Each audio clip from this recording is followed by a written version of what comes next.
Hello viewers, welcome to my channel Mathex. তো আজকে আবার কন্টিনিউ করছি ক্লাস 6-এর WBBSE টেক্সট বুক সিরিজের লেকচার 5। তো এর আগে আমরা শিখছিলাম লসাগু গসাগুর অঙ্কগুলি। তো 12 অবধি অঙ্কগুলো কমপ্লিট হয়েছিল। এবার আজকে আমরা তার পরবর্তী অঙ্কগুলো স্টার্ট করছি।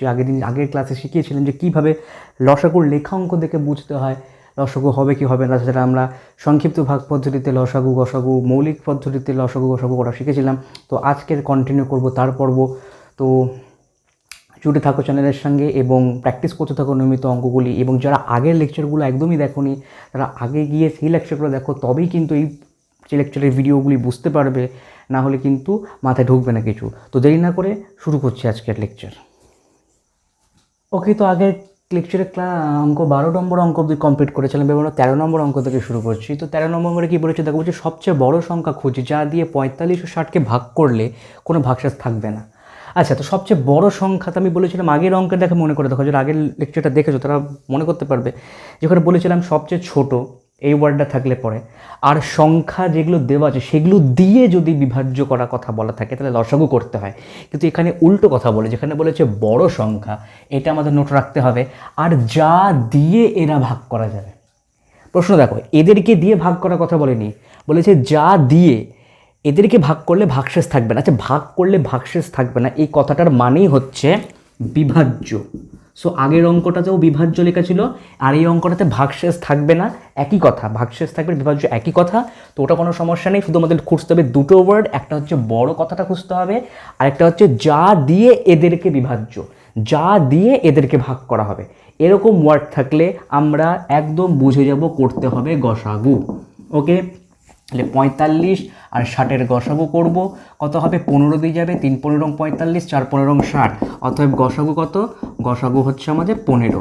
অতএব নির্ণেয় বড় সংখ্যাটি কত? নির্ণেয় বড় সংখ্যাটি হলো 15। ওকে, তো এখানে জানার মতো কি, যদি কোশ্চেনে বড় সংখ্যা দেওয়া থাকে আর যা দিয়ে প্রদত্ত সংখ্যাগুলোকে ভাগ করার কথা বলা হয় তখন আমরা কিন্তু গসাগু করব। আর যদি প্রশ্নে ছোট থাকে আর প্রদত্ত সংখ্যা দিয়ে ভাগ করে বিভাজ্যর কথা বলা হয় তাহলে আমরা লসাগু করব। আশা করি পার্থক্যটা বুঝতে পেরেছো, নোট করে নাও। ওকে, চলে এসে 14 নম্বর অঙ্কে। 14 অঙ্ক বলেছে যে দুটি সংখ্যার লসাগু ও গসাগু যথাক্রমে 252 ও 6, সংখ্যা দুটির গুণফল কত? ঠিক আছে, অর্থাৎ লসাগু হচ্ছে 252 আর গসাগু হচ্ছে 6। যেহেতু লসাগু কতটা সামনে লেখা আছে তাই 252টাই হবে লসাগু, আর গসাগু কতটা সেকেন্ডে লেখা আছে তাহলে সেকেন্ডে 6 হবে গসাগু। ঠিক আছে, আচ্ছা, এটা করার আগে আমাদের ক্লাস 5-এর একটা ছোট্ট ফর্মুলা মাথায় রাখতে হবে। সে ফর্মুলাটা কি? ফর্মুলাটা হচ্ছে, আমরা জানি, এইভাবে উত্তরটা লিখবে তোমরা। আমরা জানি যে দুটি সংখ্যার লসাগু গুণিত গসাগু সমান সমান সংখ্যা দুটির গুণফল। অর্থাৎ এই কথাটার মানে কি? এই স্টেটমেন্টের মানে হচ্ছে কোনো দুটো সংখ্যার যদি লসাগু এবং গসাগু দিয়ে দেওয়া থাকে, সেই লসাগু আর গসাগুটাকে গুণ করলে যা উত্তর বেরোবে সেই সংখ্যা দুটোকে গুণ করলেও সেম উত্তর বেরোবে। অর্থাৎ এখানে বলতে চাইছে যে লসাগু আর গসাগুর সংখ্যা তো দেওয়া আছে, তাহলে লসাগু ইন্টু গসাগু মানে কত? লসাগু ইন্টু গসাগু মানে এখানে 252 ইন্টু 6 কত হবে? 6 দুগুণে 12, হাতে থাকছে 1, 5 30, আর 31-এর 1 3, 3 দুগুণে 12, 3 15। তো 1512 হচ্ছে লসাগু গুণিত গসাগু। আর আমি ফর্মুলায় কি লিখেছি? দুটি সংখ্যার লসাগু আর গসাগু যা হয় সংখ্যা দুটির গুণফলও তাই হয়। আর প্রশ্নে তো সংখ্যা দুটির গুণফলই জানতে চেয়েছে, আর লসাগু আর গসাগুর গুণফল বেরোলো কত? 1512। অতএব সংখ্যা দুটির গুণফলও 1512ই হবে, কারণ সংখ্যা দুটির লসাগু গসাগু গুণফল আর নর্মাল সংখ্যা দুটির গুণফলও সেমই হয়, 1512ই হবে। কিন্তু মনে রাখতে হবে অঙ্কটা করার আগে আমাদের এই ফর্মুলাটা কিন্তু আগে লিখে নিতে হবে, না হলে কিন্তু এইটা লেখার কোনো অর্থই থাকবে না। কারণ কেন বলতে পারছি কথাটা? কারণ এটা আমরা সূত্রটা জানি, তাই নোট করে নাও। ওকে, চলে এসেছি 15 নম্বর অঙ্কতে। 15 নম্বর অঙ্কতে কী বলেছে দেখো, বলছে দুটি সংখ্যার লসাগু গসাগু যথাক্রমে 280 এবং 8, একটি সংখ্যা 56 হলে অপরটি কত? তাহলে এটাও সে আগের অঙ্কটার মতোই, যে দুটি সংখ্যা লসাগু ইন্টু গসাগু আগে আমরা লিখে নেব। যে আমরা জানি দুটি সংখ্যার লসাগু ইন্টু গসাগু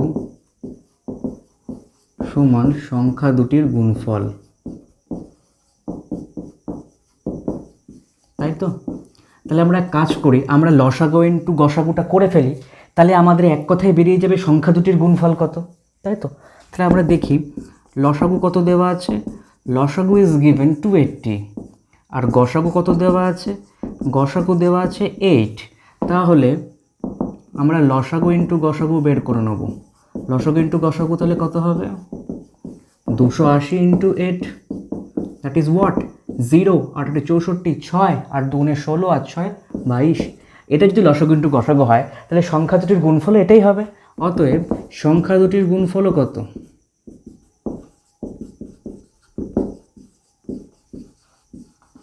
2240ই হবে। কিন্তু আমাদের তো সংখ্যা দুটির গুণফল চাইনি, আমাদের একটা সংখ্যা বলে দিয়েছে অপর সংখ্যা করে। এবার তোমরা একটা জিনিস ভাবো, দুটো সংখ্যার গুণফল বের করা আছে, দুজনের মধ্যে একজনের মান দেওয়া আছে, তাহলে অপর সংখ্যাটা বের করতে গেলে কি করতে হবে, সিম্পল ভাগ করতে হবে না।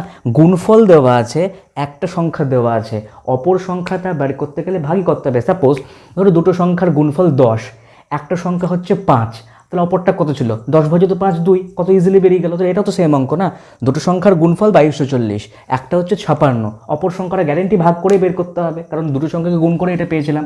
তাহলে অপর সংখ্যাটি কি, অপর সংখ্যাটি সমান এই 2240কে আমরা 56 দিয়ে ভাগ করব। 56 কত হবে, 5 2 10, রাফে করছি এখানটায়, 2 দিয়ে করলে কত হবে, 110 বেরিয়ে যাবে, 3 4 4 5 3 দিয়ে রেখে দিই, 318, 3 5 15 16, আর 4 দিয়ে করলে 4 6 24, 4 5 20 22 224, বাহ 4 দিয়ে মিলে যাচ্ছে। তাহলে 4 দিয়ে মিললে 224 0 0 0, তাহলে অপর সংখ্যা হচ্ছে 40, অপর সংখ্যা 40। প্রসেসটা বুঝতে পারলে, প্রথমে লসাগু ইন্টু গসাগু করলাম, আর লসাগু ইন্টু গসাগু করা মানেই সংখ্যা দুটির গুণফল, আর সংখ্যা দুটির গুণফল আর একটি সংখ্যা দেওয়া থাকলে ভাগ করলে অপর সংখ্যা বেরিয়ে যায়। তো সেটাই করলাম, 40 হচ্ছে answer. Note it down. Okay, তো 16টা দেখো, 16টা খুব ইজি অঙ্ক বলছি, দুটি সংখ্যার গসাগু 1, সংখ্যা দুটি কি, সংখ্যা দুটি লিখি। তো এরকম তো প্রচুর সংখ্যা আছে, আমরা তো শিখে এসেছি যে দুটো সংখ্যার গসাগু যদি 1 হয় সেটাকে পরস্পর মৌলিক সংখ্যা বলা হয়। তা এমন দুটো পরস্পর মৌলিক সংখ্যা লিখে দিই, যে কোনো দুটো পরপর সংখ্যায় আমরা জানি পরস্পর মৌলিক, তাহলে পরস্পর মৌলিক সংখ্যা কি 10 11, সংখ্যা দুটি কি, সংখ্যা দুটি হচ্ছে 10 আর 11, তাই না?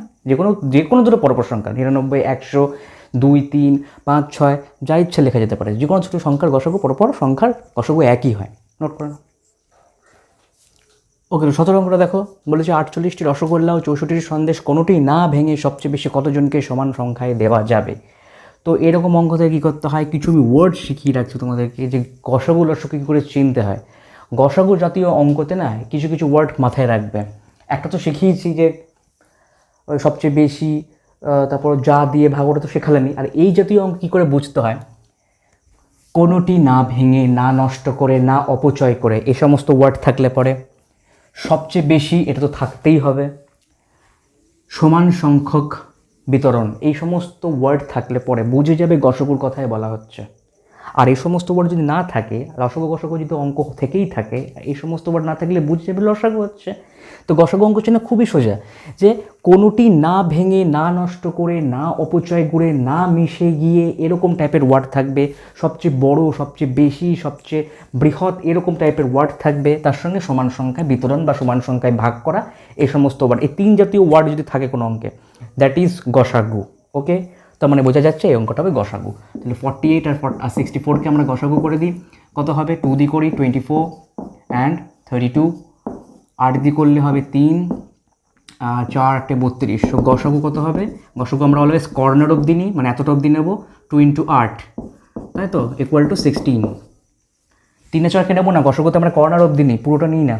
তাহলে অতএব সবচেয়ে বেশি কতজনকে সমান ভাগে দেওয়া যাবে, হচ্ছে সবচেয়ে বেশি 16 জনকে সমান সংখ্যায় দেওয়া যাবে। মনে থাকবে তো কোন কোন ওয়ার্ড থাকলে গসাগু হয়?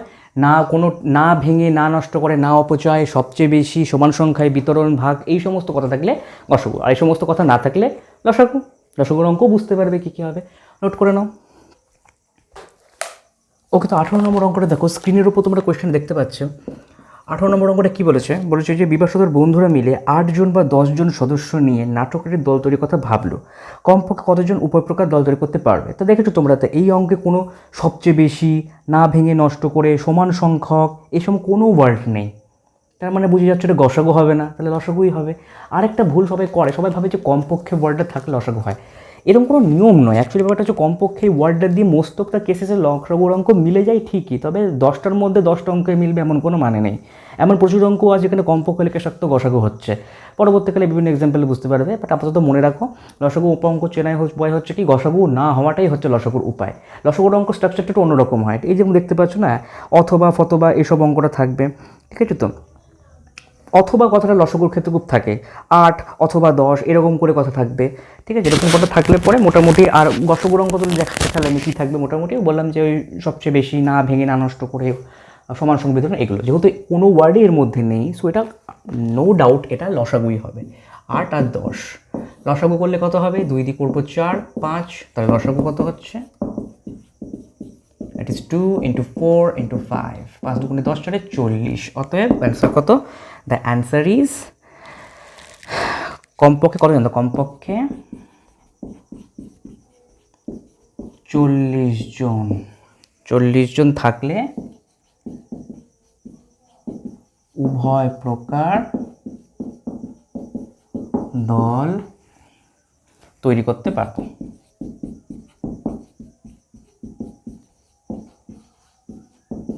ওকে, নোট করে নাও। 19 অঙ্কটা দেখো, বলে যদুনাথ বিদ্যামন্দির স্কুলের ষষ্ঠ ছাত্রদের স্কুলের বাগানে লাগানোর জন্য পঞ্চায়েত থেকে ফুল গাছের চারা পাঠিয়েছে। হিসাব করে দেখা গেল চারাগুলিকে 20টি, 24টি বা 30টি সারিতে লাগালে প্রতি ক্ষেত্রে সারিতে সমান চারা থাকে। তো পঞ্চায়েত থেকে কমপক্ষে কত করে চারা পাঠিয়েছিল? এটা তো কমপক্ষে ওয়ার্ডটা আছে, বোঝাই যাচ্ছে লসাগু হবে কমপক্ষে, বাট এটাও আমরা সেই নিয়মে যাব না। আমরা ভাববো লসাগুর ওয়ার্ডগুলো আছে কিনা, নেই। সবচেয়ে বেশি, সমান সংখ্যক, না নষ্ট, কোনো ওয়ার্ড নেই, তো লসাগুই হবে। কমপক্ষেও একটা মাথায় রাখতে পারো, মোট কথা লসাগু হবে এটা। কেন? কারণ গসাগুর জাতীয় কোনো ওয়ার্ডই এখানে নেই। 20, 24, 30 সিম্পল লসাগু। 2 দিয়ে করলে 10, 12, 15। আমরা জানি লসাগু দুটো দুটো সংখ্যার মধ্যেও যায়, সো একসঙ্গে 3টে সংখ্যা না গেলেও হবে। সো 2 দিয়ে করলে 5, 6, 15। 3 দিয়ে করলে 5, 2, 5, 5 দিয়ে করলে 1, 2, 1। সো লসাগু কত? লসাগু হচ্ছে 2 গুণিত 2 গুণিত 3 গুণিত 5 গুণিত 2। একগুলো লিখলাম না। 2 দুগুণে 4, 3 12, 5 12 60, 60 দুগুণে 120। সো অ্যান্সার কত দাঁড়ালো? অ্যান্সার দাঁড়ালো হচ্ছে কমপক্ষে কতগুলি চারা পাঠিয়েছিল? কমপক্ষে 120টি চারা পাঠিয়েছিল। আমি বারবার বলছি যে কমপক্ষে কথাটা থাকলেই যে লসাগু হবে তার কোনো মানে নেই, কোনো বাধ্যবাধকতা নিয়ম নেই। অনেক অঙ্কে কিন্তু কমপক্ষে থাকা সত্ত্বেও গসাগু হয়েছে। আমি কেউ কী করে অঙ্কটা চিনছি? আমি দেখছি অঙ্কটাতে গসাগু জাতীয় কোনো ওয়ার্ড আছে কিনা। গসাগু জাতীয় কোনো ওয়ার্ড নেই, তো গসাগু জাতীয় কোনো ওয়ার্ড না থাকলে লসাগুই হবে। তো গসাগু জাতীয় ওয়ার্ড মানে কি? কোনো সংখ্যাকে না ভেঙে, না নষ্ট করে, সবচেয়ে বেশি, এরকম কোনো ওয়ার্ড, এমনকি সবচেয়ে বেশি জাতীয় কোনো ওয়ার্ড লেখা নেই। সো নো ডাউট এটা লসাগুই হবে। করে নাও। ওকে, তো 20 নম্বর অঙ্কটা দেখো, বলেছে একটি ইঞ্জিনের সামনের চাকার পরিধি 14 ডেসিমিটার এবং পেছনের চাকার পরিধি 35 ডেসিমিটার। কমপক্ষে কত পথ গেলে চাকা দুটি একই সঙ্গে পূর্ণ সংখ্যকবার ঘোরা সম্পন্ন করবে? এটাও তাহলে লসাগুর অঙ্কই, কারণ এখানে প্রথম কথা গসাগু জাতীয় কোনো ওয়ার্ড নেই, সবচেয়ে বেশি, কোনো ওয়ার্ড নেই, তাহলে লসাগুই হচ্ছে অঙ্কটা, তাই না? লসাগুই করে দিচ্ছি। 14। আচ্ছা, তোমরা লিখতে পারো, হ্যাঁ, কোনো সমস্যা নেই। সামনের চাকার পরিধি হবে, লিখে নেবে, সুবিধা হবে। আগের অঙ্কগুলো তো লিখে নেবে। সবসময় লিখে নিলে কি হয়তো অঙ্কের ওয়েট বাড়ে। অঙ্কের ওয়েট যত বাড়বে তো মাস্টাররা তত নাম্বার দিতে বেশি স্বাচ্ছন্দ্য বোধ করবে। পেছনের চাকার পরিধি ডট ডট দিয়ে দাও, কোনো সমস্যা নেই, 35 ডেসিমিটার। এবার লসাগু করে দাও, সিম্পল। 7 দিয়ে যাবে, 7 দুগুণে 14, 5 7 35। তাহলে লসাগু কত হচ্ছে? 7 দুগুণে 14, সরি, 10 70 ডেসিমিটার। আচ্ছা, তাহলে উত্তর কত হবে?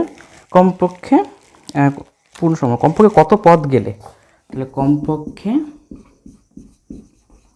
70 ডেসিমিটার। আচ্ছা 70 ডেসিমিটারকে ভালোভাবে 7 মিটারও লেখা যায়। হ্যাঁ 70 ডেসিমিটার থেকে মিটারে 10 দিয়ে ভাগ করতে হয়, তো 70 ডেসিমিটার মানে 7 মিটার পথ যেতে হবে।